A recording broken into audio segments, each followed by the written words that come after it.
जय हिंद दोस्तों। आज के इस वीडियो में हम लोग पढ़ने वाले हैं कि मानव में पाचन कैसे होता है। मानव में पाचन किस तरह से होता है, हम लोग भोजन जो करते हैं वो किस तरह से पचता है, भोजन करने के बाद क्या-क्या प्रक्रियाएँ होती हैं, वो सभी प्रक्रियाओं को हम लोग पढ़ने वाले हैं। तो वीडियो को अंत तक बने रहिएगा और आसान भाषा में आपको जितनी आसान भाषा में हो सके उतनी आसान भाषा में हम आपको समझाएँगे, तो वीडियो को लास्ट तक देखिएगा। तो चलिए देखते हैं। देखिए, मानव में जो पाचन होता है वो किस तरह से होता है। सबसे पहले आपको समझना है कि जब हम लोग भोजन करते हैं तो भोजन करते ही पाचन की प्रक्रिया शुरू हो जाती है, क्योंकि पाचन का मतलब ये होता है कि भोजन को छोटे-छोटे रूप में टूटना, ठीक है? जब भोजन छोटे-छोटे रूप में टूटता है, तो वही प्रक्रिया पाचन कहलाती है। तो जब हम लोग भोजन करते हैं, तो मुँह में उसको अच्छे तरह से चबाते हैं, ठीक है? तो चबाने से क्या होता है, भोजन छोटा-छोटा, छोटा-छोटा महीन रूप में टूटता है और टूटने के बाद क्या होता है, हम लोग उसको निगलते हैं, तो ग्रास नली के द्वारा डायरेक्ट भोजन किसमें जाती है, अमाशय में जाती है और उसके बाद अमाशय में जाने के बाद क्या होता है, धीरे-धीरे भोजन उसके बाद जाती है छोटी आँत में, फिर बड़ी आँत में और इस तरह से भोजन का पाचन होता है। तो देखिए, भोजन का पाचन कैसे होता है ये आप तो समझ गए, लेकिन आपको समझना है कि आहार नल क्या है। देखिए, भोजन के पाचन के लिए संपूर्ण जो प्रक्रिया होती है, जिसमें जितने भी अंग तंत्र भाग लेते हैं, वे पूरे अंग तंत्र को क्या कहते हैं, आहार नाल कहते हैं, ठीक है? तो आहार नाल की बेसिकली जो लंबाई होती है, वो आप लोग याद रखिएगा, जो होती है 10 मीटर होती है। कितना मीटर? 10 मीटर की होती है। आहार नाल की लंबाई होती है 10 मीटर। आहार नाल के अंतर्गत कौन-कौन से भाग आते हैं? तो आहार नाल के अंतर्गत आपको मुख गुहा आती है, ग्रास नली आती है, अमाशय आती है, छोटी आँत आती है, बड़ी आँत आती है, मलाशय आती है, उसके बाद मल द्वार आती है।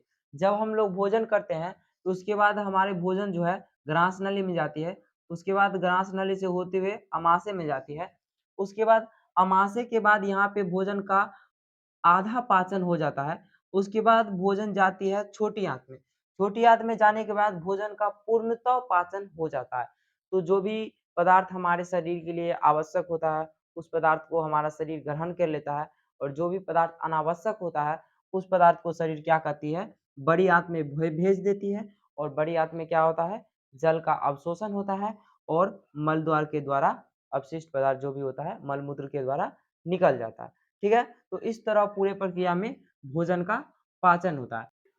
अब हम लोग पढ़ने वाले हैं पाचन की प्रक्रिया में आहार नल का सबसे पहला भाग होता है मुख गुहा, जिसको पढ़ने वाले। देख लीजिए, मुख गुहा में बेसिकली जीभ होती है, दाँत होती है और लार ग्रंथि पाई जाती है। तो सबसे पहले हम लोग पढ़ते हैं दाँत के बारे में, ठीक है? तो देखिए, दाँत का क्या काम होता है, भोजन को चबाना, काटना, फाड़ना, यही सब काम होता है।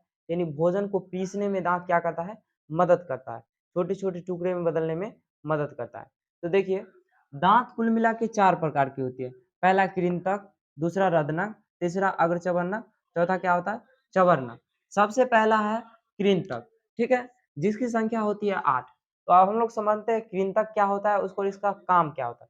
देखिए, कृंतक जो आगे का आपको 4 गो दाँत है, नीचे और 4 दाँत जो ऊपर है, ये होता है कृंतक। जो बच्चों में सबसे पहले दूध का दाँत जो आता है आगे वाला, वो कृंतक होती है। कृंतक का जो काम होता है, वो होता है किसी भी चीज़ को काटना। काटने का काम क्या करता है? कृंतक करता है। ठीक है? जैसे कि आप लोग सेब वगैरह खाते होइएगा या अमरूद वगैरह खाते होइएगा, उसमें आप लोग क्या किया, आगे के दाँत से आप लोग क्या करते होइएगा, उसको काटते होइएगा, ठीक है? तो कृंतक का काम है किसी भी चीज़ को काटना, ठीक है? चलिए अब हम लोग समझते हैं रदनक। तो रदनक की संख्या होती है 4, जिसको इंग्लिश में कहते हैं कैनिन। तो रदनक का काम क्या होता है कि किसी भी चीज़ को फाड़ने का काम क्या करता है, रदनक करता है। जैसे कि आप लोग ईख वगैरह जब खाते होइएगा, तो बगल के दाँत से फाड़ते होइएगा, तो रदनक की संख्या 4 होती है, 2 नीचे में दोनों साइड और 2 ऊपर में दोनों साइड, ठीक है? तो रत्नक फाड़ने का काम करते हैं। उसके बाद देखिए, उसके बाद क्या है, अग्रचर्वणक और चवर्णक। अग्रचर्वणक को कहते हैं प्रीमोलर, जिसकी संख्या होती है 8 और चवर्णक को कहते हैं मोलर, जिसकी संख्या होती है 12, ठीक है? तो अग्रचर्वणक और चवर्णक दोनों का काम है चबाने का, ठीक है? यानी जब हम लोग भोजन करते हैं, तो चबाने का काम कौन करता है? अग्रचर्वणक करता है। तो आप अगर देखते हैं, तो कुल मिला के एक वयस्क मनुष्य के शरीर में 32 दाँत होता है। आप जोड़ सकते हैं 12, 8, 20 और 8, 4, 12। 20 और 12 कितना हो गया? 32 हो गया। तो एक वयस्क मनुष्य के शरीर में कितने दाँत होते हैं? 32 दाँत होते हैं, ठीक है?